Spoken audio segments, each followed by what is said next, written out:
We haven't really discussed them in a while here, but the Houthi terror group threatening Israel that it's going to resume its naval operations if Israel does not lift its block of aid into Gaza within a few days. I know at one point it was 4 days. I guess right now we might be down to 2 or 3 days. But what do you make of all of that overall? Can you explain why that is the case?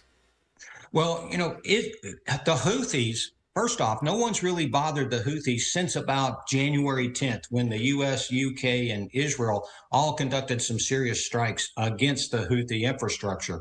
Now, so since the start of the ceasefire, the Houthis have said they will support the ceasefire. They will not do any attacks as long as the ceasefire is in place.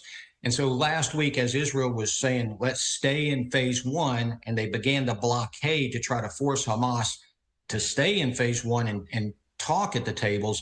I think the Houthis are now coming out on a threat. Also, perhaps overlooked a little bit, the U.S. formally designated through State Department channels the Houthis as a foreign terrorist organization this week.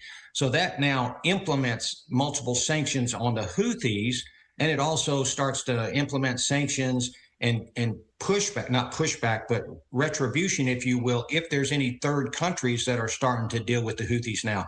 This is much stronger than it ever was in the Biden administration. So you've got to see now the Houthis are playing out. Since they haven't been attacked, as I said, since January, what I would have to say is the Houthis have been consolidating their positions, consolidating what weapons they have, missiles, attack UAVs, and those attack unmanned boats.